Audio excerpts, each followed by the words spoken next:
देखो ये जो चैप्टर है ना, अकाउंट्स फ्रॉम इनकम्प्लीट रिकॉर्ड्स और सिंगल एंट्री, नाम अजीब सिंगल एंट्री है। हकीकत नाम मेरे हिसाब से समझोगे तो accounts from incomplete record. Incomplete record मतलब ये लोग जो तुमको इंफॉर्मेशन देगा ना, अधूरा इंफॉर्मेशन देगा, पूरा इंफॉर्मेशन नहीं देगा। तो इंफॉर्मेशन देगा आधा, और फिर तुमको उससे पूरा इंफॉर्मेशन निकालना होगा। जैसे हम लोग पिछले चैप्टर का नाम ही क्या बोले लोग, अकाउंट्स फ्रॉम इनकम्प्लीट, मतलब पूरा कंप्लीट रिकॉर्ड्स नहीं होगा। पूरा कंप्लीट रिकॉर्ड मतलब सर लोग जब परचेज देगा तो कैश परचेज और क्रेडिट परचेज दोनों बताएगा, लेकिन तुमको क्वेश्चन में लोग क्या बोलता है, कैश परचेज बताता है, क्रेडिट परचेज नहीं बताता। तो हम लोग को क्रेडिट परचेज क्या है निकालना पड़ता है। उसी तरीके से लोग क्वेश्चन में सेल, तो सेल कैसे होगा, कैश सेल भी दिया होना चाहिए और क्रेडिट सेल भी। जैसा मान लो कंपनी का टोटल सेल हुआ 40 लाख, तो बताएगा ना कैश सेल 10 लाख है और क्रेडिट सेल 30 लाख रुपया। तो यहाँ पर ये लोग पूरा इंफॉर्मेशन देगा कि अधूरा इंफॉर्मेशन देगा, अधूरा। तो हम लोग को बैलेंसिंग फिगर करके बाकी का डेटा को क्या है निकालना पड़ता है। तो यहाँ पर ही क्वेश्चन में जो हम तुम लोग को ईयर का भी क्वेश्चन देखे हैं, ये लोग एक ही दो ही टाइप का क्वेश्चन पूछा है, एक तो सेल निकालने और एक तुम्हारा परचेज निकालना है। एक सेल निकालने, एक परचेज निकालने। अब सेल तो हम अधूरा वर्ड बोला, सेल में एक कैश सेल हुआ, एक क्रेडिट सेल हुआ और एक हुआ टोटल सेल। एक सेल हुआ, कैश सेल हुआ, क्रेडिट सेल हुआ, टोटल सेल हुआ। तो जब तुमको अगर सिर्फ टोटल सेल बोले ना, क्या निकालने के लिए बोल रहे तुमको, टोटल सेल। तो टोटल सेल निकालने के लिए तुमको क्या निकालना होगा, टोटल सेल मतलब क्या हो गया, cash cell plus cash cell plus credit sale. तो तुमको अगर एग्जाम में टोटल सेल निकालने बोलेगा तो जिसके लिए तुमको क्या क्या चीज निकालना होगा, कैश सेल और क्रेडिट सेल। मजा का बात यह है कैश सेल तुम्हारे क्वेश्चन में दिया हुआ होगा, कैश सेल निकालने के लिए लोग कभी नहीं बोलता है। कैश सेल क्वेश्चन में दिया हुआ होगा, सिर्फ और सिर्फ तुमको क्या निकालना है बोला, क्रेडिट सेल निकालना है। और क्रेडिट सेल निकालने के लिए, क्रेडिट सेल जब हम लोग खोज के लाएंगे तलाश करके, उसको हम लोग कहाँ से तलाश करके लाएंगे, तुम्हारा क्रेडिट सेल को हम लोग कहाँ से खोज के लाएंगे, हम लोग डेटर्स का लेजर से। ठीक है, तो हम लोग को क्वेश्चन में कितना बार बोलता है क्रेडिट सेल बनाने के लिए, क्रेडिट सेल निकालना है, तो क्रेडिट सेल निकालेंगे कहाँ से बोला, डेटर्स का लेजर। और डेटर्स का लेजर एकदम आसान, डेटर मतलब क्या हो गया, जिस उधार में बेचा पैसा लेंगे। तो जब डेटर्स बढ़ेगा तो डेबिट होगा और डेटर्स घटेगा तो क्रेडिट होगा। डेटर्स जब बढ़ेगा तो क्या होगा, डेबिट होगा, और डेटर्स जब घटेगा तो क्रेडिट होगा। उसी तरीके से तुम्हारा क्वेश्चन में इन लोग एक चीज और क्या पूछा, कभी तो इन लोग क्या बोला तुमको, टोटल परचेज, क्या बोला, टोटल परचेज। तो टोटल परचेज में कैश परचेज प्लस क्या होगा, cash purchase plus credit purchase, cash purchase plus credit purchase. और क्रेडिट परचेज और कैश परचेज तुम्हारे क्वेश्चन में क्या रहेगा, दिया हुआ रहेगा। तुमको निकालने क्या होगा, तुमको क्रेडिट परचेज, और क्रेडिट परचेज तुम कहाँ से निकालोगे, क्रेडिटर्स के अकाउंट से। ठीक है बात। और कैश परचेज क्वेश्चन में होगा तो तुम कैश को क्रेडिट को क्या करोगे, ऐड कर दोगे, ऐड कर दो उतना क्या निकल जाएगा तुम्हारा, टोटल परचेज। तो जब भी तुम क्वेश्चन पढ़ोगे तो ध्यान से देख लोगे तुमको क्या निकालने बोला है। जब क्रेडिट सेल निकालने बोलेगा तो क्या बनाओगे, डेटर का लेजर। और जब क्रेडिट परचेज निकालने बोला तो क्या निकालोगे, डेटर का लेजर। तो क्वेश्चन पढ़ के तुमको डिसाइड करना पड़ता है कि किसका लेजर बनाना है। उसके बाद एक चीज और बोलना है, जहां जहां डेटर्स आता है वहां पर एक और नाम आता है,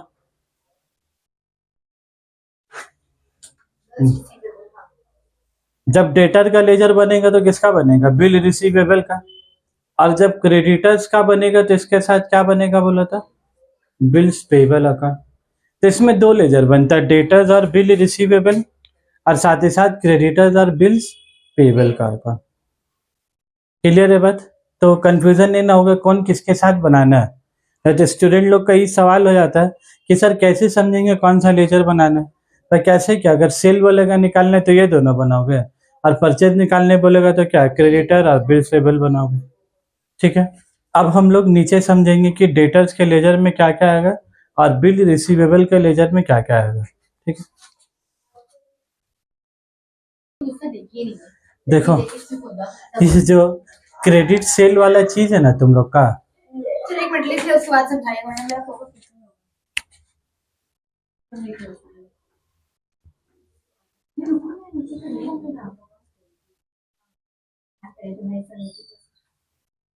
चलो सुनोगे बात, प्लीज रुक जाइए। क्या बात, ठीक है सुनो। कार्ड उसके बाद समझाइएगा। सुनने वाला सर सुनने वाला क्या बात है, हम क्या बोला, डेटा जब बढ़ेगा तो डेबिट में होगा हाँ और जब डेटा घटेगा तो क्रेडिट में होगा। बस तुमको इतना ही सन चीज याद रखना है कि जितना आइटम है ना, to balance b d, to bill receivable, to creditor, to sale, इतना चार चार तो आइटम याद नहीं रखना है। बस तुम एक चीज याद रखोगे, जिस ट्रांजैक्शन की वजह से डेटर्स बढ़ रहा है, डेटर्स क्या हो रहा है बोलो, बढ़ रहा है, तो डेटर्स बढ़ेगा तो क्या होगा, तुम्हारा डेबिट होगा। और जिसकी वजह से डेटर्स घटेगा वो सब सारा चीज क्या होगा, तुम्हारा क्रेडिट होगा। तो डेटर्स घटेगा कैसे, पहले ये समझते हैं। डेटर्स घटेगा मतलब तुम कंपनी हो, तुम सामान सबको बेच के रखे हो, तुम्हारा इतना सारा कस्टमर है, किसी को बेचे 2 लाख का, किसी को बेचे 3 लाख का, किसी को बेचे 50,000 का, ऐसे करके सबको तुम बेचे। तो इससे लेना है 2 लाख, उससे लेना है 3 लाख। तो तुम्हारा डेटर्स घटेगा कब, जब डेटर्स तुमको पैसा दे देगा तभी घटेगा। तो जब डेटर्स दे देगा तो क्या होगा, कलेक्शन फ्रॉम डेटर्स। डेटर्स पैसा देगा तो क्या, कलेक्शन फ्रॉम डेटर्स। तब बोलो collection from debtors to side में लिखेंगे कि बाई साइड में लिखेंगे। सर डेटर घटेगा तो कहाँ लिखेंगे, बाई साइड में। तो डेटर से पैसा मिलने से कहाँ लिखेंगे, बाई साइड में। तो by cash oblique bank bracket में क्या लिख दिया, कलेक्शन फ्रॉम डेटर्स। तो डेटर्स घटने का एक रास्ता क्या है, पैसा दे देगा तो डेटर घटेगा। उसके बाद डेटर घटने का दूसरा रास्ता क्या है, हम तुमको 3 टो पेन बेचा, तुम हमको पैसा देने का बदली तुम 1 टो पेन हमको वापस कर दी। तो अगर पेन वापस कर दी तो जितना का पेन होगा उतना से क्या होगा, माइनस कर देंगे। मान लो 3 रुपये पेन का दाम 30 रुपया, तो एक वापस कर दोगे तब तुम 30 रुपया दोगे कि 20 रुपया दोगे, 20 रुपया। तो 10 रुपया घट रहा कि नहीं। तो अगर सेल रिटर्न करेंगे तो सेल रिटर्न करने से डेटर बढ़ता है कि सेल रिटर्न करने से डेटर घटता है, घटता है। रिटर्न कर दिए तो पैसा कम देगा, तो इसीलिए क्या कर देंगे, बाय सेल रिटर्न। उसके बाद अगर वो तुमसे डिस्काउंट मांगता है, बोलता है भाई तो 5 रुपये डिस्काउंट दे दीजिए, तो डिस्काउंट देने से डेटर क्या होगा, घटेगा। तो डेटर घटने का एक रास्ता हो गया, पैसा दे देगा तो डेटर घट जाएगा। दूसरा रास्ता हो गया, सामान अगर वो हमको वापस कर देता तो डेटर अपने आप क्या होगा, रिड्यूस हो जाएगा। उसके बाद अगर वो डिस्काउंट मांगा, बोले अब 500-400 को डिस्काउंट दे दीजिए, तो डेटर क्या घट जाएगा। और डेटर घटने का एक रास्ता देखो, बाय बैक डेट, वो सामान लेके चले गया और पैसा मांगे जा रहे हो, पैसा देने का नाम ही नहीं ले रहा, तो पैसा नहीं देगा तो क्या हो जाएगा, तो भी डेटर घट जाएगा। वह पैसा दे देगा तो भी घट जाएगा, अन्य पैसा देगा तो क्या है, तो भी घट जाएगा। तो सर बैड डेट में अगर पैसा नहीं देगा तो हम लोग कैसे छोड़ देंगे, ऐसे क्या छोड़ेंगे, दुनिया भर का उसका पहले कोसेंगे, हम तो छोड़ दे रहे, अल्लाह याद रखिएगा। ठीक है, मेरे पास तो टाइम नहीं है याद रखने का, अल्लाह पास बहुत टाइम है, याद रखिएगा तो उसका। उसके बाद हाँ वो जान ले। उसके बाद हम तो इंसाफ करेंगे तो ऊपर नीचे हो जाएगा, अल्लाह ताला 1-1 रुपया का हिसाब का पूरा बराबर से लेगा। तो बैड डेट बोलकर हम लोग तो डेटर को घटा देंगे, लेकिन पूरा बोल बोल के पूरा पैसा वसूल कर लेंगे उससे। लेकिन अकाउंट्स के दुनिया में बैड डेट होने से डेटर क्या होगा, घट जाएगा। उसके बाद बैड डेट हो जाएगा तो बोल दोगे जीना मन नहीं खत्म, ना तो मेरा मन नहीं आएगा जीना का, किसी में नहीं आएगा आपसे, जीना मरना खत्म। मतलब मर भी जाएंगे तो भी मत आएगा चेहरा देखने के लिए का, ये सब। उसके बाद देखो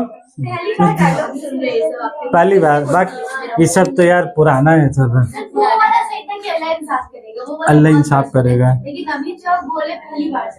पहली बार ये तो लेडीज लोग एकदम नॉर्मल बोलती है, कुछ भी बात शुरू हुआ बात खत्म होता है जीना मरने में, रिश्तेदारी फिनिश सीधा। तो मेरा फोन नहीं उठाए, 4 बार के कॉल नहीं उठाए, जा जीना मरने खत्म। अच्छा नहीं सुने, ठीक है हमसे सुन लो, घर में भी सुन लोगे। चलो यहाँ देखो, इधर हम एक तो एरो दिया है, देखो कैसा एरो दिया, वो bill receivable drawn, bill receivable drawn, तो बी आर ड्रॉन। तो बी आर जब ड्रॉन होता है, याद है तुम लोग, बी आर होने से डेटर क्या होता है, घट जाता है और बिल रिसीवेबल बढ़ जाता है। तो डेटर घट जाएगा और बिल रिसीवेबल क्या होगा, तुम्हारा बढ़ेगा।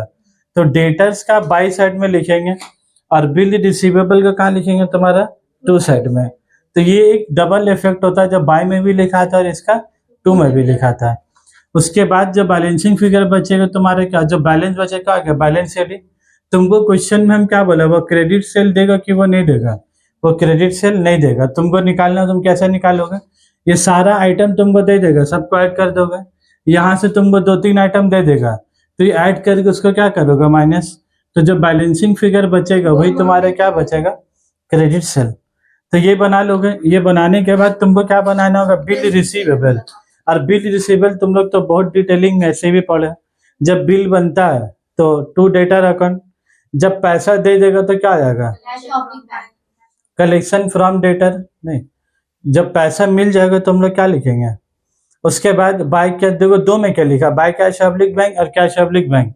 तो मिलने का एक रास्ता क्या होता है, कलेक्शन फ्रॉम डेटर्स नहीं लिखते, कलेक्शन फ्रॉम बिल रिसीवेबल लिखते हैं। उन लोग से हम लोग को पैसा मिला। उसके बाद फिर बाय कैश पब्लिक बैंक, जो क्या लिखा, बिल डिस्काउंटेड विथ बैंक। तुम लोग तो ये पढ़े हो, क्या वो लोग बिल 3-3 महीना तक अपना पास ही रखता है कि बिल जाके बैंक से डिस्काउंट करा लेता है, बिल जाके डिस्काउंट करा लेता है। तो डिस्काउंट करा लेगा तो बिल रिसीवेबल क्या होगा, घट जाएगा, तो बाय कैश। उसके बाद देखो क्या लिखा, बाय डेटर्स, देखो क्या लिखा ब्रैकेट में, बिल इज ऑनर। हमको याद रखोगे एक बात है, इसका भी डबल इफेक्ट होता है।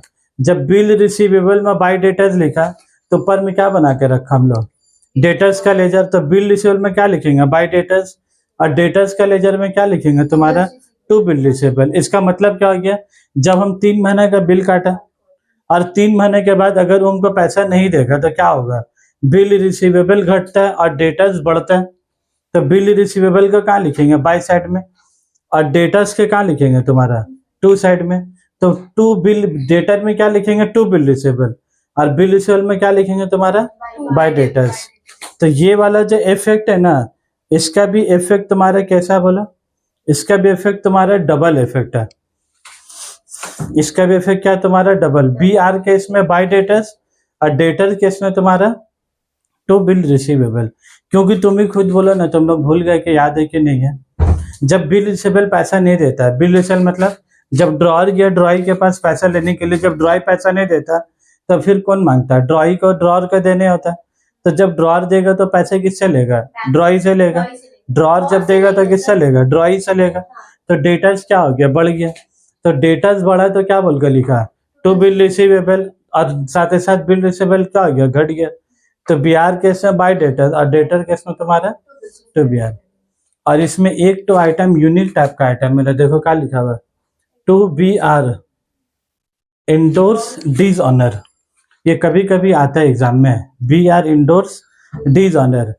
क्रेडिटर को हम लोग बिल दिया, ठीक है, और हम लोग किसको दिया, हम कंपनी है, हम पैसा किसको दे दिया, क्रेडिटर का हाथ में बिल। और फिर वो क्रेडिटर क्या करता, बिल लेके जाता ड्रॉई का पास, लेकिन ड्रॉई उसका पैसा ऑनर किया गया, डिज ऑनर कर दिया, डिज ऑनर। तो जब अगर क्रेडिटर को पैसा नहीं मिला तो क्रेडिटर किसका पास जाएगा, वापस से डेटर के पास जाएगा या ड्रॉअर के पास जाएगा पैसा लेने। तो ड्रॉअर क्या हो गया, बढ़ गया। तो इसीलिए जब पैसा नहीं देगा ना ड्रॉई, तो कौन बढ़ेगा बोलो, डेटर्स को तुम वापस से क्या कर दोगे, डेबिट। तो डेटर डेबिट दो रास्ते से होगा, एक जब खुद डिसऑनर करेगा तब, और जिसको इंडोर्स डिसऑनर किया तब। तो एक बार देखो क्या लिखा, टू बिल रिसीवेबल, और एक बार क्या लिखा तुम्हारा डेटर, और दोनों में याद रखोगे क्या है, देखो डिसऑनर डिसऑनर। तो डिसऑनर होने से भी डेबिट होगा, और इंडोर्स वाला अगर डिसऑनर होगा तो भी क्या होगा तुम्हारा, तो भी डेबिट होगा। तो सबको ऐड करके सबको माइनस करके क्या निकल जाएगा तुम्हारा, सेल। और बैलेंसिंग फिगर बोल के क्या लिख दोगे। और तुमको क्वेश्चन में अगर टोटल सेल निकालने बोलेगा, क्या सेल बोले, टोटल सेल। तो टोटल सेल कैसे निकालोगे, ये आगे क्रेडिट सेल, और क्वेश्चन में कैश सेल क्या है तुम्हारा दिया हुआ रहेगा। तो cash cell plus credit sale क्या आ जाएगा, टोटल सेल, ठीक है। इसी के साथ हम लोग 1-2 क्वेश्चन बनाते हैं, एक तो भी कम से कम बनाते कि तो समझ में आएगा ये कैसे कैसे बैठाना है। वो पीडीएफ खोलो तुम लोग।